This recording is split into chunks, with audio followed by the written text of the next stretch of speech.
اگر at least اگر جو وہاں پہ اگر آپ نے آؤٹ لائن دی ہیں, جو سلیبس اگر آپ نے وہاں پہ دیا ہے, اگر بچے نے اس کے مطابق تیاری نہ کی تو پھر تو ہم یہ سمجھتے ہیں کہ جو mistake on the hand of the بچہ ہے. لیکن جو بچوں نے بہترین طریقے سے پریپیئر کیا ہے, لیکن یہاں پہ جو متعلقہ جو انسٹیٹیوشنز ہیں, متعلقہ جو ادارے ہیں, جو مینجمنٹ ہے, ان کی نیگلیجنسی ہے کہ یہ کوئی مذاق نہیں ہو رہا, یہ بچوں کی, ان کے والدین کی, اور میں یہ سمجھتا ہوں کہ ان کے مستقبل کا سوال ہے بھائی, کیونکہ انہوں نے اتنی محنتیں کی ہیں. ابھی دیکھیں جس طرح یہاں پہ ہمارے پروفیسر صاحب بھی بتا رہے تھے کہ کووڈ کے دوران ہمارے میکسیمم ہمارا جو ٹائم اسپینڈ تھا 1.5 یا 2 ایئرز ہم نے چھٹی میں گزارے. اتنے اس کی چھٹیوں میں رہنے کے باوجود اگر بچے اتنے اچھا سکیور کر رہے ہیں, اتنے اچھے وہاں پہ گریڈز لے رہے ہیں, اور جب آپ یہاں پہ اینٹری ٹیسٹ کی بات کرتے ہیں تو پھر آپ ان کے فیل اس لیے کہ وہاں پہ کر رہے ہو کہ آپ جو وہاں پہ کویسچن جو بنتے ہی نہیں, آپ اٹھا کے کسی اور سلیبس اٹھا کے وہاں پہ دے رہے ہو, تو یہ میں یہ سمجھتا ہوں کہ انتہائی زیادتی والی بات ہے. اس کا حل کیسے کیا جائے؟ دراصل اس طرح ہے کہ یہ اسٹیپ میرے حساب سے یہ اسٹیپ جو انہوں نے ایگزامینیشن ٹیسٹ لیا ہے یہ ٹو ارلی. اس سے پہلے ابھی ریسنٹلی فیڈرل بورڈ جو ہے ہمارا, اس نے باقاعدہ ایک نوٹیفیکیشن جاری کیا ہے جس میں انہوں نے اب یہ کیا کہ ہم سلیبس آؤٹ لائن دیں گے آپ کو, اور اس کے بعد آپ نے سلیبس آؤٹ لائن سے لنک جو ہے نا یہ جو ہو گیا ہے اب اس سے کیا حل ہے. میں آپ کو یہ عرض کروں نا کہ یہ اب آ کے جو اسٹیپ فیڈرل بورڈ نے بھی لیا, یہ اسٹیپ پہلے لیا جاتا تو یہی تو میں بھی کہہ رہا ہوں, تو اس کے بعد یہ ٹیسٹ کنڈکٹ کروایا جاتا تو یہ ریزرویشن نہ ہوتا. اب آپ مجھے بتائیں کہ اس سے کیا حل ہونا چاہیے, جو ہو گیا اس سے کیا سولوشن کیا دیں گے؟ اس کا حل اب جو اسٹوڈنٹس ہیں, میں فرینکلی ایک دفعہ پھر سے کرایا جائے یہ ٹیسٹ, یہ میں اس کے فیور میں ہوں کہ ان کا ٹیسٹ دوبارہ ہو. بالکل ہونا چاہیے کہ وہ بریلینٹ اسٹوڈنٹس کے جنہوں نے ابھی ہم نے بات کی ہے کہ 1100 میں آؤٹ آف 1110 98 مارکس اگر ایک بچہ وہاں پہ گین کرتا ہے, اٹ مینس اس نے پڑھا ہے, اس نے بہترین طریقے سے پڑھا ہے, تبھی انہوں نے آپ سے اتنے اچھے اچھے نمبرز گین کیے ہیں. اگر اس کو انٹری ٹیسٹ میں اگر کسی اس کو ایریلیونٹ جو وہاں پہ سبجیکٹ دیا جائے, وہاں پہ کویسچن دیے جائے, کنفرم سی بات ہے تو وہ اٹیمپٹ تو نہیں کرے گا. تو یہی بات ہے کہ آپ ایسا کریں کہ جو بھی ہے یہ متعلقہ حکام سے ہم یہ کہہ رہے ہیں کہ اس پلیٹ فارم کی وساطت سے کہ یہ والا ٹیسٹ اگین کیا جائے, اور متعلقہ جو سلیبس ہے جو آپ نے ان کو دیا ہے اسی سے تمام کے تمام کویسچن کو ٹیکل کیا جائے, اور تاکہ اس کا یہ سولوشن ہو, تاکہ جو بچے جو کل ہمارا مستقبل ہیں وہ ڈسہارٹ نہ ہو اور وہ بہترین طریقے سے پڑھ سکیں. ایڈ کر سکتا ہوں ایک بات؟ جی پلیز پلیز. ایک test who through out the country, ایک ہی وقت پہ ہو, ایک ہی اس کی آنسر کی ہو, تاکہ ایک اسٹینڈرڈ پہ ہو, جو اسٹوڈنٹ کی ریزرویشنز ہیں وہ ختم ہو. بہت زبردست بات آپ نے کی, بہت پیاری بات کی. ایک ٹیسٹ ہو ایک ہی ٹائم پہ ہو اور تمام اسٹوڈنٹس کا ہو, اور اس میں یہ بات نہ ہو کہ ایک آج ہو رہا ہے, ایک ہفتے کے بعد ہو رہا ہے, 5 دن کے بعد, 10 دن کے بعد ہو رہا ہے. یہ والی چیز میں نہیں ہونی چاہیے. یہی اس کا ایک مین سولوشن بنتا ہے, تبھی آپ سے عوام خوش ہوگی, بچے خوش ہوں گے, اور ساتھ یہ ہمارا ملک کے پاکستان کے جو نظام تعلیم ہے یہ بہترین طریقے سے نہیں کرے گا. میڈم آپ کی طرف بڑھیں گے, آپ سے یہی پوچھیں گے کہ بیت المال جو پاکستان کی جو ایک ایسا لمیٹڈ قسم کا طبقہ ہے کہ جس میں بہت سپورٹیو ہے, بہت زبردست قسم کردار ادا کر رہا ہے, اسپیشلی میں ایسے جو لوگ جو وہاں پہ ارن نہیں کر سکتے, ان کو مہنگے میڈیسن خریدنا پڑتی ہیں, یا ان کے اپنے گھر بار کے ایشوز ہوتے ہیں, کچھ ایسے بیوہ اور نیڈی خاندان ایسے ہوتے ہیں جو اس کے رحم کرم میں پلتے ہیں. اس کے بارے میں کیا کہیں گے اس کہ جو بیت المال کن کن لوگوں کی اسپاٹ آؤٹ کرتا ہے؟ جی, جہاں اگر ہم ریاست مدینہ کو ہم تعریف کرتے ہیں تو یہ ایک بہت پہلا قدم اٹھا چکی تھی ریاست مدینہ. جو پہلے ہم دیکھتے ہیں تو رسول پاک کے دور میں کچھ ایسے لوگ تھے جو بہت ہی غریب اور نادار ہوا کرتے تھے, لیکن بعد کی جو خلفائے راشدین کا جب دور آتا ہے تو بیت المال کا قیام عمل میں آیا, اور اس وقت سے لے کے یہ اب تک جاری ہے.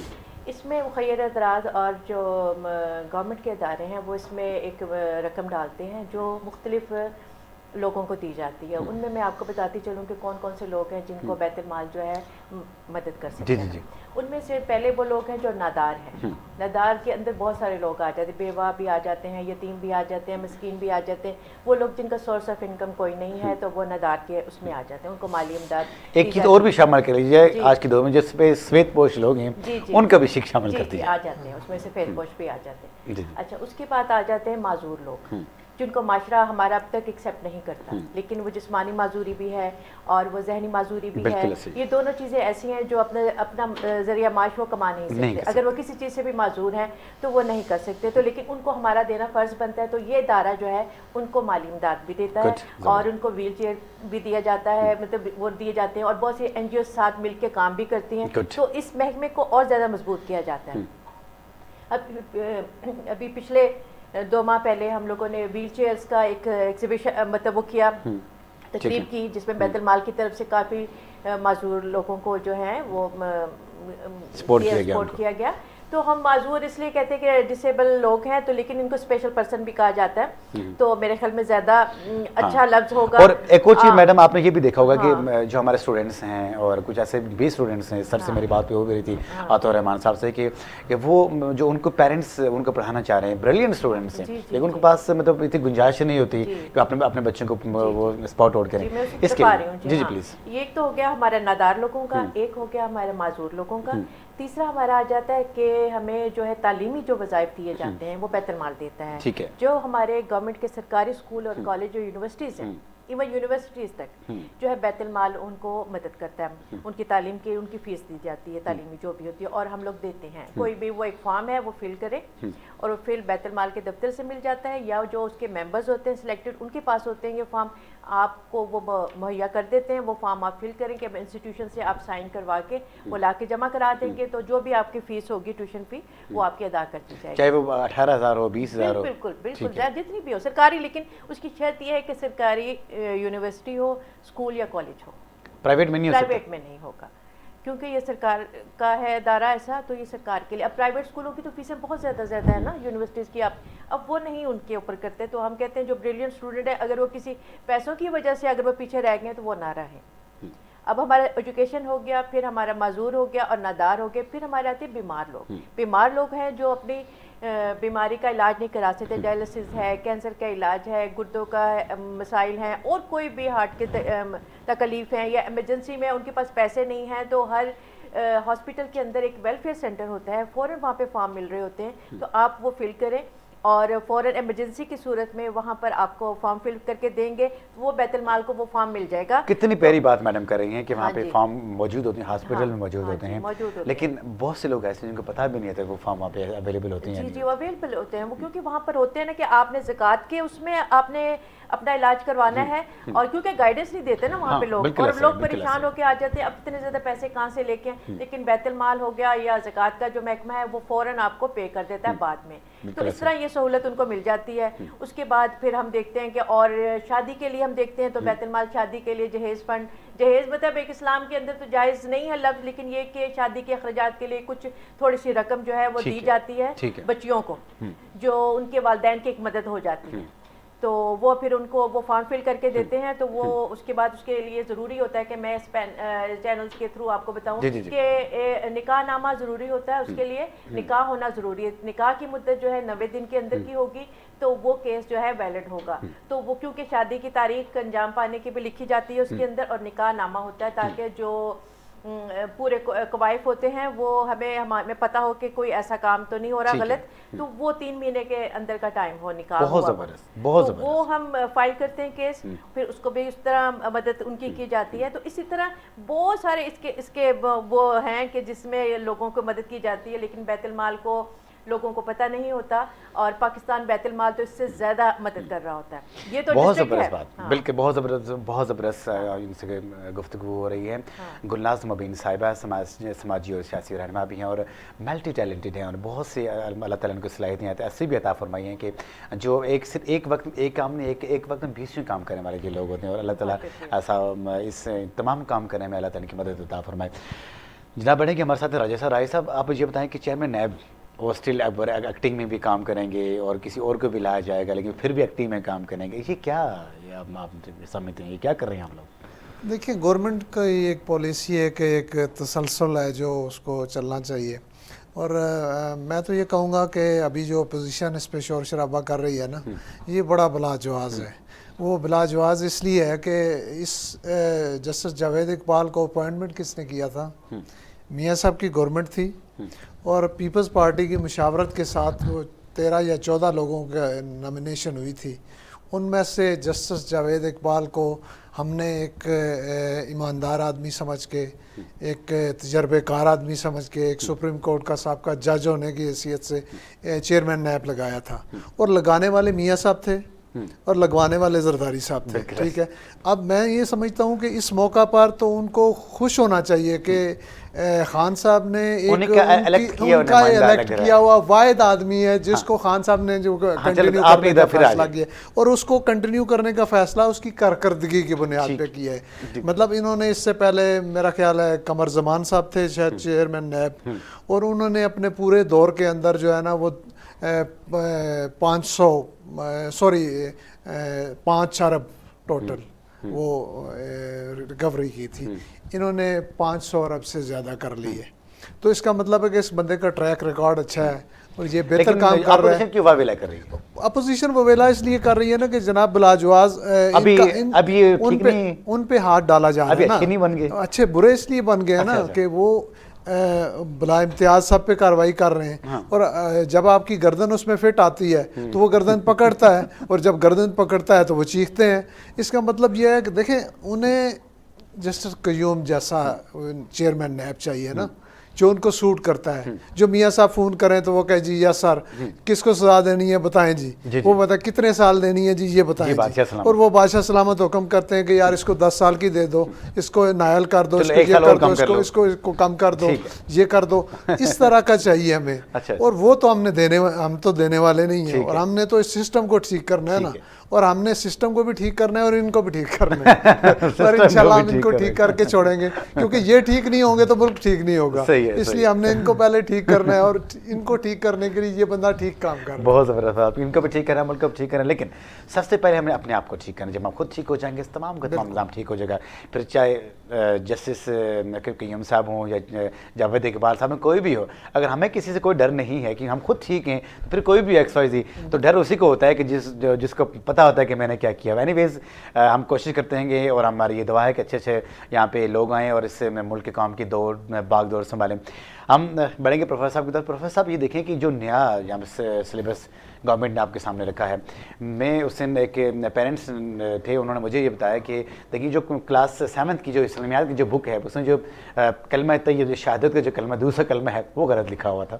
کیا کہیں گے اس کے بارے میں؟ بس یہ اس میں بہت کیئرفلی, اب یہ پبلیکیشنز وغیرہ یہ آتھر ہوتے ہیں, ہمارے آتھر کے بعد جو ہوتا ہے اس کے باقاعدہ اس کا ریویو ہوتا ہے, ریویو کمیٹی بیٹھتی ہے. تو ریویو کرنے والے آنکھیں بند کر کے وہاں پہ سائن کر دیتے ہیں. اسی بات پہ حیرانگی ہوتی ہے کہ کن لوگوں کو چلے کوئی اور چیز ہوتا ہم اس کو انسان اوور کم کر دے بھائی, لیکن جو کلمہ طیب, اور میں حیران ہوں کہ اس میں بھی اگر غلطی آ جائے پھر ہم کہے کہ مسلمان ہے. یہ بھی کیا کوئی حکومت کی چال ہے یا کیا سمجھتے ہیں؟ حکومت کی چال تو ہم نہیں کہیں گے, اس میں یہ ہیومن ایرر ہے, اور یہ اتنا بڑا ایرر تو ہے ناقابل برداشت. سر بالکل ناقابل برداشت ہے, بالکل ناقابل برداشت. اور اب یہ تو صرف ایک چیز ہمیں آپ کے سامنے رکھی ہے. اگر اس میں جب یہاں پہ سلیبس جب یہاں پہ چینج کیا جاتا ہے اور ایک نیا سلیبس رکھا جاتا ہے, تو کیا سمجھتے ہیں کہ اس میں جو پرائیویٹ سکولز ہوتے ہیں ان کی جو ممبرز ہوتے ہیں ان کو بھی اکوموڈیٹ کیا جاتا ہے, یا خود ہی کال کوٹری میں بیٹھ کے لکھا جاتا ہے؟ دیکھیں اس میں جو کریکولم ونگ ہے, جیسے فار ایگزامپل جہاں پہ آپ کا سلیبس آتا ہے, پھر وہاں پہ جو ڈفرینٹ پبلشرز آتھرز کے تھرو بکس لکھ کے بھیجتے ہیں ریویو کرنے کے لیے, جو ریویو کمیٹی بنتی ہے تو اس میں کون لوگ جاتے ہیں, مجھے اس پہ اعتراض ہے. وہاں پہ پاکستان کے top most expert relevant persons ہیں, ان کو وہاں انڈکٹ کیا جائے. اب یونیورسٹی کا پروفیسر اگر آ کر 5th کلاس کی بک ریویو کر رہا ہے تو اس کا لیول کچھ اور ہے, ایف ایس سی کے لیے لیول کچھ اور ڈفرینٹ. میری یہ حکومت سے بھی گزارش ہے, اداروں سے بھی گزارش ہے کہ کنسرن لوگوں کی ایکسپرٹیز کو, ان کے ہڈن ٹیلنٹ کو ایکسپلور کریں, ان سے آپ خدمات لیں اور ان کو انسینٹیو بھی دیں. لوگ جو نہیں جاتے نا کریکولم کی طرف, ایک وجہ یہ بھی ہے کہ وہ کہتے ہیں ہم جائیں گے, ہم صبح سے شام تک بیٹھیں گے, میٹنگ کریں گے, ایک ایک خاک چھانیں گے, اس کے بعد اینڈ آف دا ڈے مجھے ملے گا کیا؟ تو دینا ہے تو آپ ان کو دینا, ان کو دیں, ان کی خدمات لیں. پاکستان بھرا پڑا ہے. بالکل میڈم, پاکستان بھرا پڑا ہے, تعلیم کی ہمارے کوئی کمی نہیں ہے, ہم بہت پڑھے لکھے ہیں. اگر کسی چیز کی کمی ہے تو یہاں تربیت کی کمی ہے. آپ یہ دیکھیں کہ جو میں حیران اس بات میں, جو مفتی صاحب وہاں پہ اینڈ کے انہوں نے سگنیچر لگائے ہوئے, اتنا بڑا نام ہے, یہاں پہ ڈسکلوز نہیں کروں گا, کلاس 7 کی جو اسلامیات کی بک ہے آپ سارے دیکھ لیں, تو وہاں پہ دیکھیں کہ مفتی صاحب نے اینڈ کے سائن لگائے, کہا نہیں اس میں کوئی شک کوئی شبہ والی بات ہی نہیں ہے. یار میں کلمہ طیبہ اور کیا شک و شبہ والی بات ہے وہ بھائی. تو زبانی یاد ہے نا, وہ تو زبانی یاد ہے, وہ تو کروائے جاتے ہیں. کہتے ہیں کہ یہ نیا کلمہ آ گیا اس دور میں بھائی. نہیں وہ تو اللہ استغفر اللہ استغفر اللہ.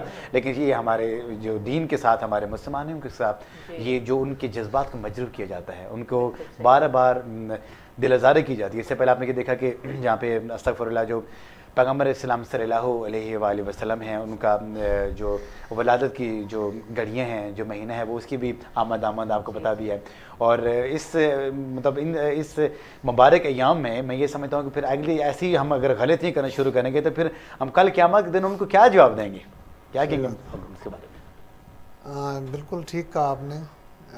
12 ربیع الاول یہ آمد ہے, یہ حضور کی ولادت کا دن ہے. جی رب ذوالجلال ارشاد فرماتا ہے کہ جب میں تمہیں کوئی نعمت عطا کروں تو پھر اس پہ میرا شکر ادا کرو اور اس پہ خوشی کا اظہار کرو.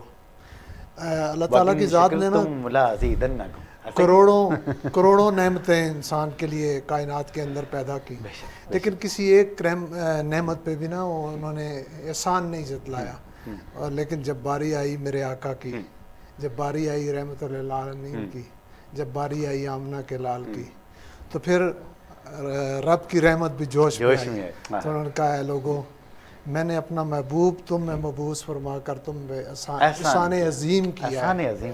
اور وہ ہستی, وہ اس کی پیدائش کا دن آ رہا ہے, ہمیں خوشی منانی چاہیے. ان کے لیے ان کی زندگی کو ڈسکس کرنا چاہیے, ان کی تعریف میں نعت پڑھی جاتی ہے. وہ نبی جس نے ہمیں کہیں بھی اکیلا نہیں چھوڑا, تنہا نہیں چھوڑا, غار ہرا کی تنہائیوں میں نہیں چھوڑا, رات کی تنہائیوں میں نہیں چھوڑا, رات کی تاریکیوں میں نہیں چھوڑا, معراج کے اس مقام پہ بھی جا کے امت کو نہیں چھوڑا, اور بروز قیامت بھی ہمیں نبی کی شفاعت پہ جو ہے نا وہ تکیہ ہے ہمارا. ہم یہ سمجھتے ہیں کہ جب پورا عالم وہ نفسہ نفسی کہ اس عالم کے اندر جو ہے نا وہ پریشانی کے عالم میں ہوگا, اور مقام محمود کی کرسی سے اٹھ کے وہ ہمارے لیے سجدہ ریاض ہوں گے رب ذوالجلال کے سامنے, تو اس وقت بھی اس امت کو یاد رکھیں گے.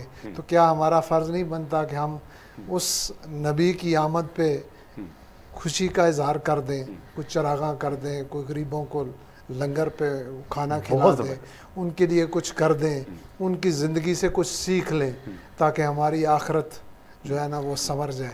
تو میں سمجھتا ہوں کہ اس ایونٹ کو منانا بھرپور طریقے سے چاہیے, کہ ہمارے لیے یہ تو دنیا اور آخرت کا ایک احساس ہے. زندگی کی شروعات یہی ہے اور اختتام بھی وہیں پہ.